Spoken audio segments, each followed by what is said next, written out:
The Dancing with Depression podcast is brought to you by CAS-CM, where CM stands for Content Matters, because content brings people together.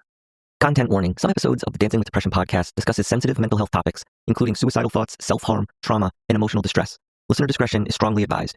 If you need immediate support, you can call or text 988 to reach the Suicide and Crisis Lifeline.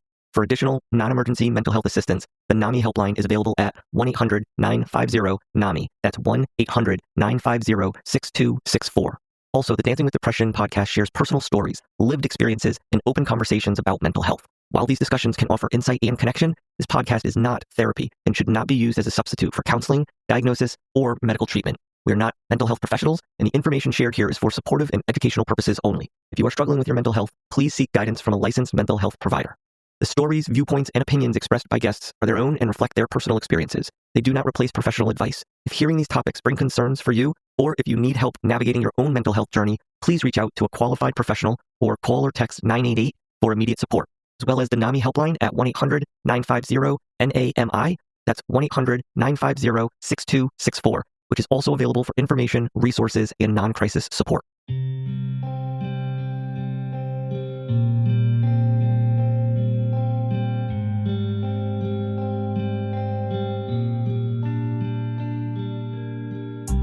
Welcome to another episode of the Dancing with Depression podcast. I'm your host, Adam Turner, and today I get to share a conversation with someone I met during a pivotal time in both of our lives. Katie and I crossed paths completely by chance. She was finishing her time in the residential program at Hopeway, and I had just started intensive outpatient therapy. The odds of us ever meeting were pretty slim, probably like lightning striking twice in the same exact spot. Yet here we are. Group therapy gave us the chance to learn pieces of each other's stories. And in doing so, we developed a genuine respect for one another's openness. There's something almost surreal about hopping on a Zoom call with people you've never met, only to find yourself forming a quick, unexpected connection. Katie is a mother, a wife, a sister, a daughter, and a talented photographer. But what makes her story so impactful is the depth and honesty with which she shares her experience with anxiety, how she first recognized it, how it shaped her life, and how it eventually contributed to depression. Her story is one many people will recognize, even if the circumstances differ. What I appreciate most about Katie is that she shares her journey not for attention, but to help others feel seen, supported, and empowered. From the day I met her, she's been an advocate for helping people find the courage and the resources that they need to take that next step. And sometimes it's the first step towards healing. So it wasn't a surprise that she agreed to join me on the podcast, but I was genuinely excited for this conversation. You'll understand why once you hear how openly and thoughtfully Katie reflects one of her most vulnerable experiences. I'm grateful she trusted me with her story to share with you. Now let's hear from Katie herself as she opens up about her journey, what she learned, and how taking care of herself became the first step to being there for the people she loves. Hi, Katie. Hi, Adam. How are you? I'm doing pretty good today. I'm recovering from a cold, but other than that, I'm doing pretty good. Good. You sound great. It's great to see you. It's been a little while. About a month or two. Yeah. So I'm glad we got a chance to get together. Obviously, we met in probably a way that we probably never thought we would have met. And, got a chance to get to know each other a little bit through sharing and processing and so on. But I wanted to have you come and share a little bit of your experience, your journey, and, certainly just kind of reconnect and see if we can't help some other folks through their journey as well. Does that sound good? Yeah, that sounds great, Adam. I'm excited to share. Awesome. So again, as I mentioned, how we met, but I want to first start off with like where things started for you on your journey and what that looked like. Do you have a time like where you remember kind of like first feeling of either feeling off or something just wasn't the norm? Sure. Yeah, so I guess it was around this time last year. I just started noticing that I was a little bit more achy, was having some trouble sleeping. Little things would stress me out here and there. I kind of did what I call like a medical tour of different doctors saying like I feel kind of off, and we ran a bunch of tests and all of them are coming back pretty normal.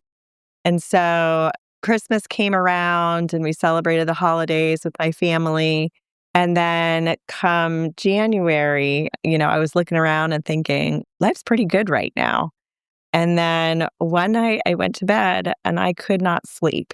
And one night turned into 3 nights, turned into 8 nights. And when I could sleep after that, here and there, I would just continue to wake up with what I thought were heart palpitations. I didn't know if it was something hormonal. And I would wake up in the middle of the night and just lay on my kitchen floor and hope that it would stop. And now what I'm coming to know that those actually were panic attacks. And I would have them each night throughout my sleep. They're called nocturnal panic attacks. And they are really difficult because nothing brings them on. And there's not a lot you can do in the middle of the night to make them go away. And they just come one after another. So after that, I started, seeing a therapist. I started seeing a psychiatrist, trying to figure out what this might be. And I initially started on, low dose SSRIs and another medication, and I felt kind of out of it. So I still thought maybe there's some kind of psychological piece to this that I wasn't addressing. And so at that time, I signed up for a day program that was specifically targeted toward panic disorders. But it still really wasn't helping because, again, I was having these when I was sleeping. I was having them upon waking up. And I wouldn't have called myself a depressed person prior to this at all. I'd had moments of sadness or depression, but, not that it would characterize me as that's who I was. But very quickly, the anxiety and the insomnia turned into depression, deep depression, could not see a way out. In the meantime, I am a mother and a wife and a daughter and a friend, and I'm a photographer, and I was working a lot. And I all of a sudden was unable to do all of those things well. The most amount of time that I could put in was for my kids. Like I really had to focus on that because my energy in every other arena had just completely dissolved. And so I would go to the day program and come back at night and just really hone in on my kids and try to be okay for them. That went on for a few months and it still wasn't working. And over the course of like 2 weeks in April, it got really bad to a point where I didn't think I could go on living like this.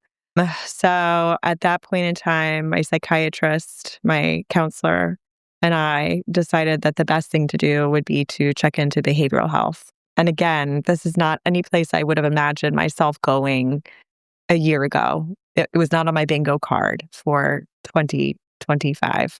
And yet there I was driving myself to behavioral health one early morning in April and voluntarily saying, I can't do this. I don't know what's going on. I'm still having panic attacks every morning. I'm not sleeping.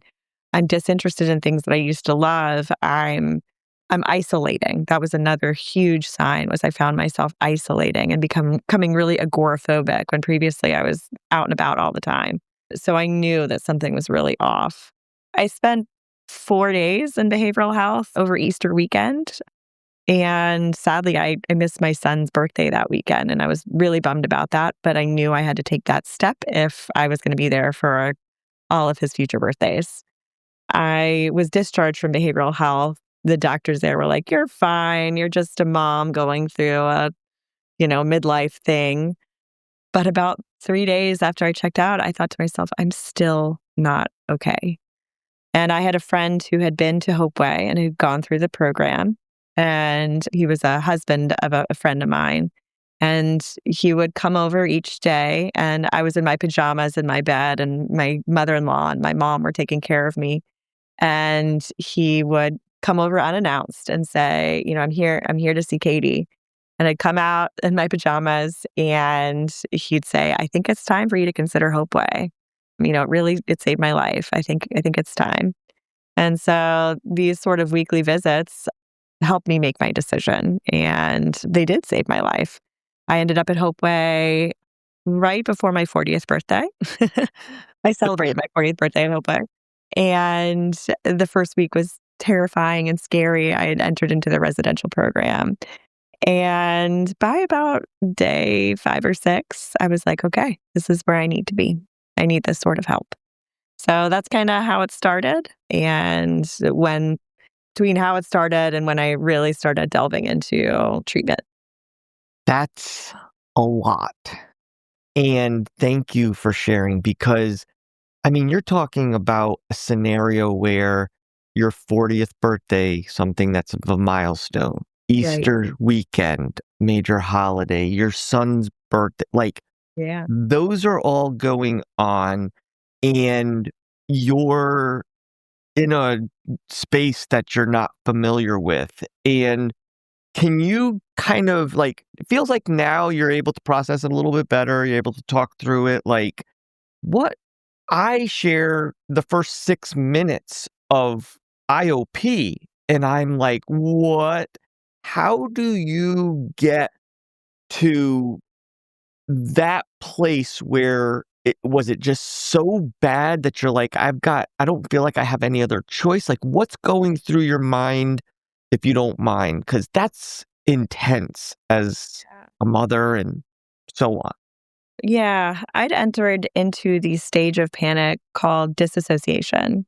Disassociation is usually the most heightened sense of panic that you can be at.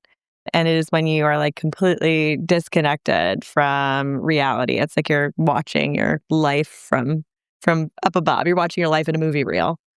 And that part I knew was really, really scary because I was doing things just kind of walking off and not intending on coming home when I just drove off and I didn't intend on coming back. So it got to a point where I didn't necessarily have a plan, but I was, deeply suicidal.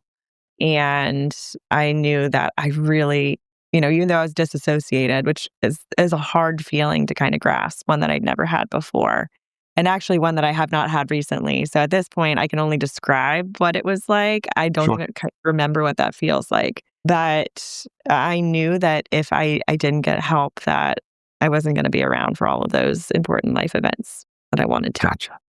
And so what do you think Hopeway provided that you can share? Because like you said, a year ago, you would have never thought. No, no. I think, behavioral health is a great place if you need acute care.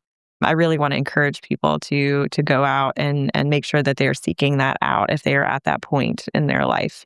It keeps you in a safe place with folks who do care. What Hopeway provided it is a little different. It is more like a community. And it really felt like my choice to be there. I know I admitted myself into behavioral health, but a Hopeway felt more like a retreat or a reset type of a place. It offered gardening and yoga and African drumming. And I never would have thought that I'd benefit from African drumming. But as you're having this rhythm along with everyone else who's going through similar things and you all are following the same rhythm, your nervous system really shuts down or it really calms down. And so you're benefiting from art therapy, and then you've group therapy and individual therapy. And they also set you up with a psychiatrist who really starts to understand your needs. At that time, they were kind of figuring out that likely what I was going through was something a bit hormonal. And so I really felt understood by both my psychiatrist and my counselor on an individual level. So Hopeway provides, yes, a safe place, but it also just kind of provides this freedom to get better and the community that you meet there. And I imagine that there are other places in the country like this that you just kind of, it feels like a summer camp for depression or anxiety. I don't want to underestimate, the gravity of depression and anxiety, but it certainly felt like a great place to get well. Listen, I appreciate the honesty because, like, I tell Bobby all the time, I think I'm the only one that got excited to wake up to go to group therapy. Like, I Yeah. used to be like Monday, Wednesday, Friday, 9 to 12. I can't wait because it was that community. We talked about some stuff and it was not always easy, but there was that community and familiarity. And even with what you're sharing with me, I'm learning so much more about your situation. I do recall, and I want to see if this kind of aligns with what you're saying. I remember you talking about playing badminton. Is Oh, that yeah. Yeah. So one of the things that they encouraged at Hopeway, not a necessarily a way to get out of depression, but one of the, elements of healing can be novelty. And badminton's not a sport that a lot of us had come in playing. We'd had experience with tennis or baseball. They wanted to really focus in on something that nobody really knew how to play. And so I remember that afternoon, and it was a late afternoon, and all of us were like, "We don't want to go play badminton. That's not. We just want to go take a nap, or whatever." And one of the therapists there, Emily, she said, "Let's do it. Let's go in the gym and play badminton." And we all left that day with just like this sense of, oh, okay, we understand why you're having us do this, because this experience of novelty kind of brings a lot of endorphins to us, right? So yeah, I think there are a lot of experiences like that at Hopeway that, again, like African drumming, totally, a new experience for all of us, to be honest. And we all got more into it, I think, than we thought we would. And it was part of our healing process, sure. That's cool. Yeah, I remember similar things like when we would do like the music therapy and, talking about different things. And it really did kind of like bring your guard down, right? And kind of focus somewhere else. So that was very cool. With regards to, and I've kind of touched upon this, you're married, you're a mom, you have responsibilities and so on. How did this affect your loved ones and you? I know you kind of touched on this, and if you're open to sharing, I think Sure. it's a perspective that other parents could really benefit from. Yeah. So my entire family, none of us had ever really had an experience with mental health disorders. It's not something that we were really ready for. I mean, who is ready for it, right? But we didn't have a lot of education on how to navigate this new experience for all of us. We didn't have a lot of coping mechanisms as a family. And it was completely new to my husband and my children. My children had to see me in ways that I never could have imagined that they would. I've always been pretty stoic around them. And, How hard was that for you? it was really hard. And that was one of the reasons actually that it ended up where I was like, okay, I can't be crying all the time in front of my kids. And that's where it was getting to. It was getting to a point where, they were seeing me hysterical and panic, just crying all the time upon waking. And I was present, but again, with that disassociation, I kind of also wasn't. Like I wasn't the mom that they were used to having. And so it was my 8-year-old actually that I think that first noticed, at the time he was 7, noticed my symptoms. And he was like, "Mom, you're not yourself lately. You seem kind of sad. You seem kind of down." At the time I was like, "No, I'm fine." And then there was that gradual ease into, again, anxiety and depression. So I think children are much more, intuitive than we give them credit for. And, very quickly they noticed that this was something serious. I tried to be very open with them the entire time about what was going on. For my husband, it was extremely difficult. He was the one that was getting up with me in the middle of the night as I was having these panic attacks. He was the one who was saying goodbye to me as I drove my car to behavioral health. He was the one who was coming home and seeing me in bed in my pajamas and unable to get up and function for the day. So I think now it's like a true testament to marriage, to trust, to understanding, to his commitment, that he stayed with me during that entire episode of depression and anxiety, and that we all work together as a family. Now, I don't want to be cliche that we're all stronger for it, because there are certainly parts that we're still working through as a family, certainly some trauma associated with that. But I do think my children and my husband and the rest of my family, and hopefully my friends, have really tried to be open and honest in this conversation about mental health. But I'm hoping that it has opened the door for us to have conversations around mental health as a family, and to know that, the stigma needs to be gone, that it can happen to anyone, and that you can heal from it also as well, that you're not doomed to a life of depression and anxiety, that it is something maybe that you will always have, but that you will learn how to cope with it, to manage it, and to also advocate with it in a really powerful way. So I don't wish this upon anyone, but at the same time, there is a power to it once you have been through it, where you can use these skills and build a stronger family and build a stronger community with conversation around mental health. So important that we talk about it, right? And, even to the point where you've got two young boys, and that stigma alone is challenging to talk about. But in men and boys, it's almost as if we're told, hey, that's a sign of weakness. And Right. we just have to scream from the tops of our lungs, like, no, this is nothing that we did wrong, nothing that you literally went, 39 years, everything was good, and then boom, right? So through no fault of your own, and it's very, very warming to hear, your husband's support. I know it's not easy. Bobby and I have talked about this, and Bobby shares, I didn't even realize it. I was numb to everything. I wasn't aware that it was affecting my mom, my wife, and so on. So now it's brought you guys together, and as cliche as it may sound, it is very real. I mean, you advocate, and I felt that when we were in group, right? I didn't realize that some people had been through some, what's the word?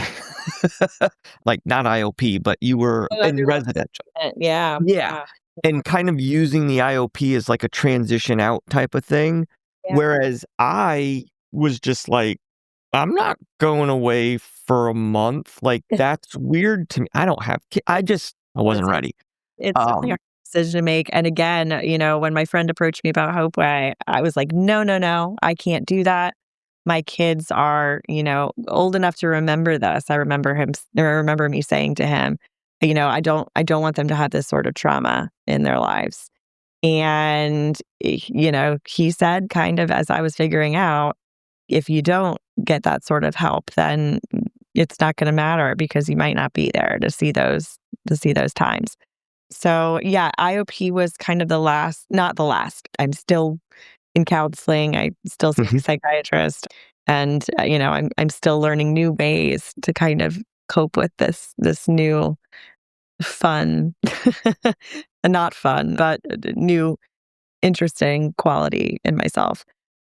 And the IOP was, the last step on that intensive treatment type journey. And I'm so happy that I did it, because it does provide you that place as you're transitioning home back into the real world, back into the workplace, back into family life, where you can kind of come during that time and be yourself.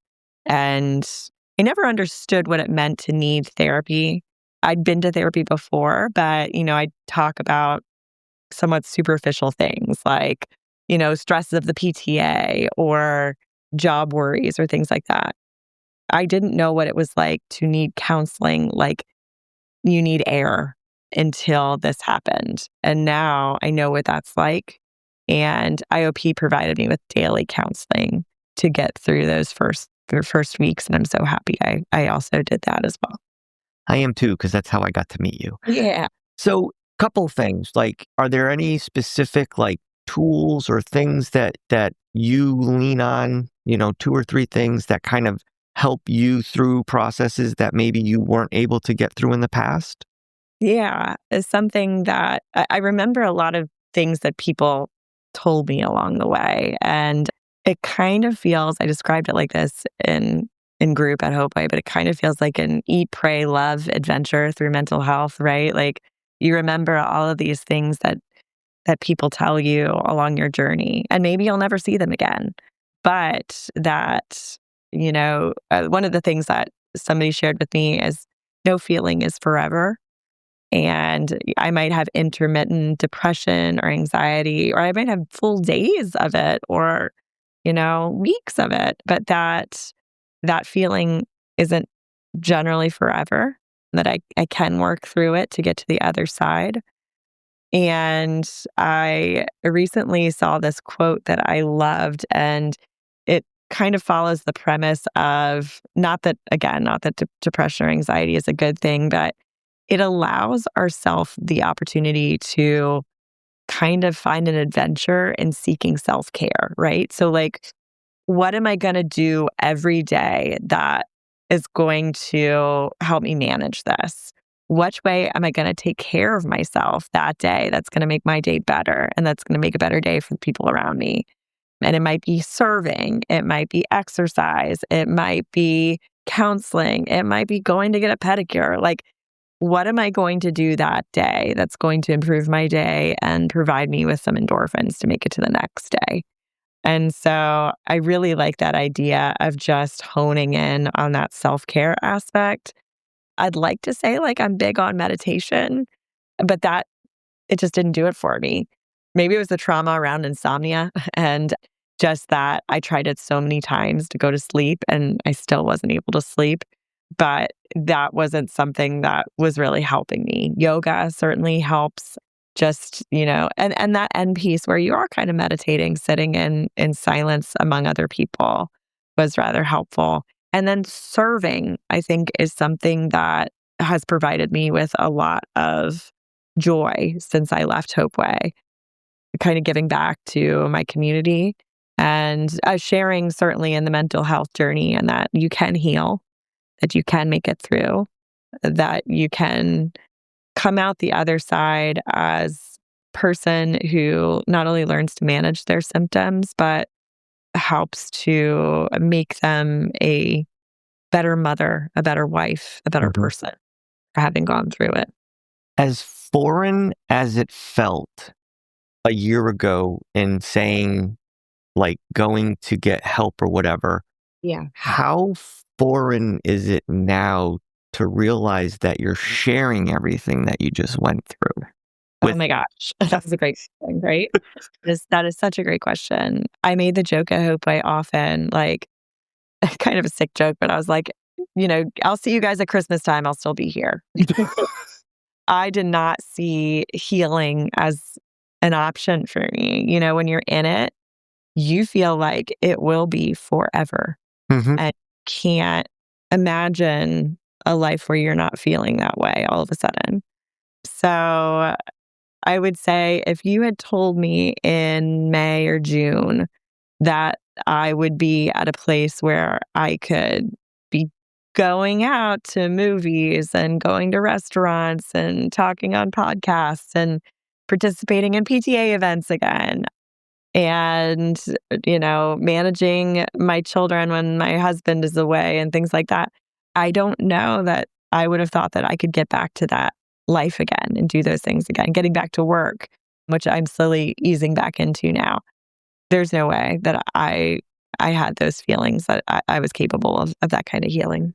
And I think that that's the testament to the process, right? Yeah. Because this is not a sprint by any stretch. This is a marathon, and it might be a marathon that never ends, but it's one that each mile you go, you get something from it and you gain a little bit more confidence through that process. So, that being said, and this is a big one, obviously, your introduction or somebody that had the wherewithal and the tenacity to care enough to guide you to a place where you didn't think you'd ever go, what could you offer to someone who is back in the thick of it? It is, I can't foresee anything. I don't know these things exist.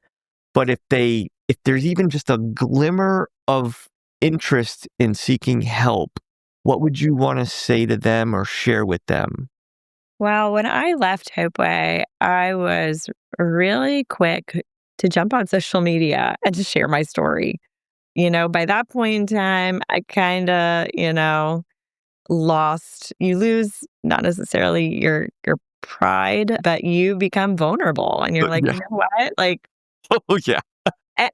and also, that there are people that are struggling out there that aren't getting the help that they need. So you're like, if I can encourage one person to go seek help, in posting this message, then it's worth it. I don't care. I don't really care about my pride or anything like that. Like that goes out the window because you recognize that it can happen to anybody. And so, I really wanted to put that message out there. And on an individual level, I've had folks reach out to me and say, since I've come home and say, hey, I'm struggling in that way that you shared. Where can I get help? What can I do? It's really, really bad. And sometimes this has happened probably 3 or 4 times since I've been home. And sometimes, I have to say like, hey, you might need to go to behavioral health for a few days. And I did. And, I'm out and I'm fine or I'm healing, but it might be the best option for you to seek that kind of acute care right now. Or, you felt this way for a while and you're starting to feel, some changes in yourself that you had never experienced before. Might be time to look into, an in-person counseling, residential. Here's how it benefited me, and sharing those experiences so that they don't think it's a scary place. Neither of these places are overly, I think when people think about mental health and, going to a mental health emergency room or going to, a residential facility, they see something in their mind that, maybe they've seen in movies or, from the past and how people were treated that had mental illness. But nowadays, it's supportive in those environments. You feel supported. You feel like people really do care about you and they have the time to hone in on what your individual needs are as to where you really, you can try to count on your family to help you with that. But unless they've been through it before, that's not something that you can, or they're educated in it, that's not something that you can lay on them or expect them to understand. Yeah. And that was one of the things that I pulled from it was, I have very, very supportive friends and family and parents and so on, and they want to help, right? But there is a value in the profession, to have an unbiased type of opinion. Like my parents know everything about me, so that's not always good, But that was one component. The other thing is like the thing that you mentioned where I personally went in where I literally thought like mental health therapy was one of two things. It was either you were lying down on a couch talking to somebody, or you were in a padded room in a straitjacket. Like Right. literally, that's all I kind of could visualize. And so, No between, right? yeah, there was no in between, and there's so much in between. And that was very beneficial to experience because was kind of the reason why I didn't want to do the residential. I was like, ooh, I don't think I'm going to like that or whatever. Yeah. Last thing, and I like to just open it up. I didn't prepare you for this. I don't know if you have anything, but do you have any questions for me? Anything that you're curious about that I can shed some light on? Or I've really enjoyed listening to your stories I remember I was having one really, rough day. I was heading to work 2 months ago, and you had mentioned that you had this podcast. And I think I listened to like 3 episodes in the car on the way to work. And I think as much as we can share these experiences with people and let them know that they are not alone in this. I like that your podcast is called Dancing with Depression because it's not something necessarily that can be cured. It's like, how do you learn to dance with it? How do you learn to navigate and to cope with it and to not necessarily see it as an asset? I think people try and sugarcoat it and they're like, you're stronger for it. It's true, you are, but it's again, I think most of us would much rather, not have these feelings. yeah, And so how do you learn to cope with it? And what are some healthy ways to kind of care for yourself? Yeah. So I appreciate you and what you're doing for the community. thank you so much. And I'm glad you are a part of it. Like I said, we met under circumstances we never would have imagined. We went through things that I don't think either one of us thought we would ever be sharing on a platform, never mind, outside of our loved ones.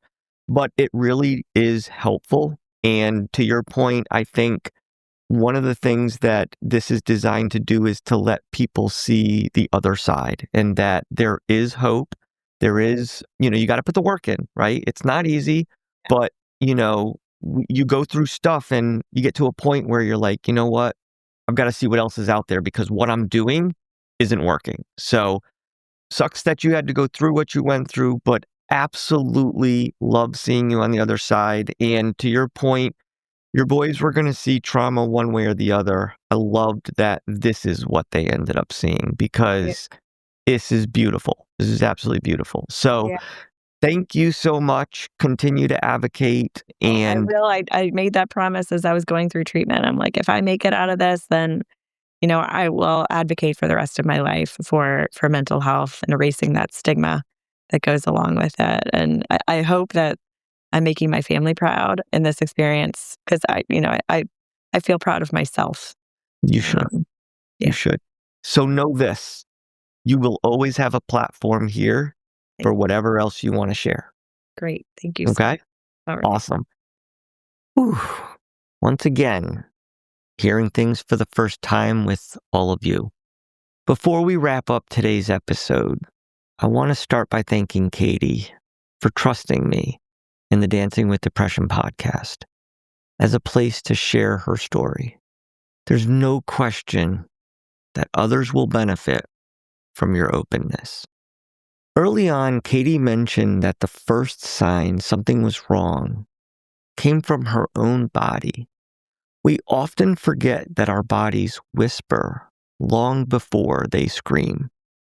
And when we ignore those whispers, because life is busy, because others need us, or because we convince ourselves we're fine, those signals eventually get louder in ways we can't outrun.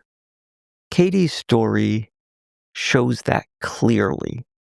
Getting help didn't arrive conveniently.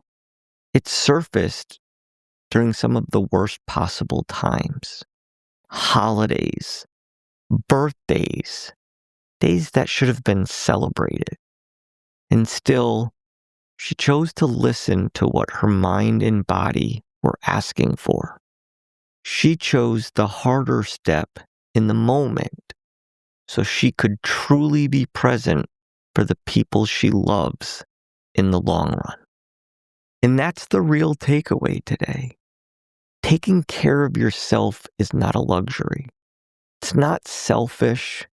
It's not optional. It's necessary. Because if you're drowning, you can't keep anyone else afloat. If you found yourself relating to any part of Katie's journey, the gradual buildup of anxiety, the confusion of not understanding what your body is trying to tell you, or the pressure of holding everything together for everyone else, please know you're not alone. What she described is something many people quietly experience. often without realizing it has a name, that help exists, but that reaching out is allowed. If you're in that place now, consider this your nudge, not to be strong, not to push through, but simply to be honest with yourself the way Katie learned to be. Sometimes the most meaningful step isn't dramatic. It's simply saying, maybe I need support, and allowing someone to meet you there. Thank you again, Katie, for being so open, thoughtful, and committed to helping others find their way, just like your friend helped you find yours.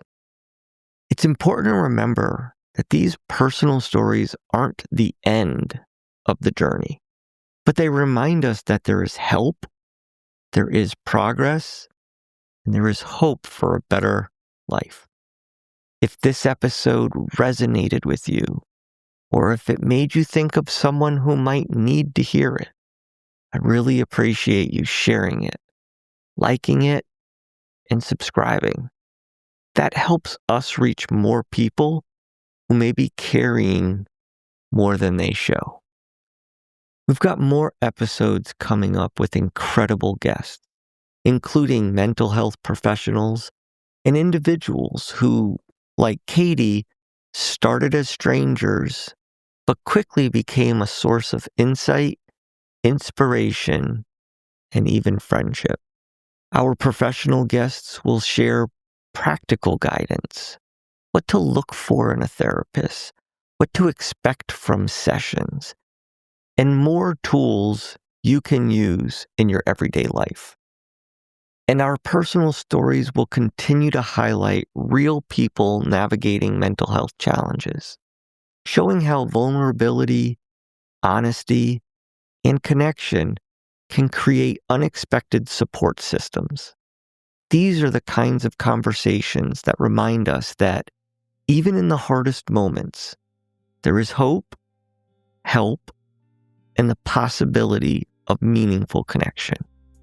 As we close out today's episode, I want to encourage you to stay curious, ask questions, and advocate for yourself.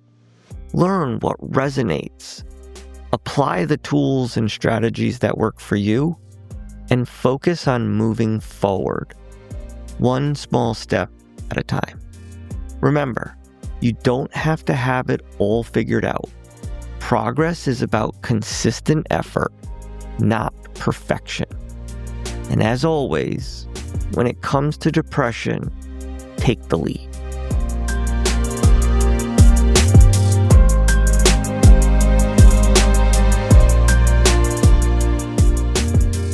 Thank you for joining us on another episode of Dancing with Depression.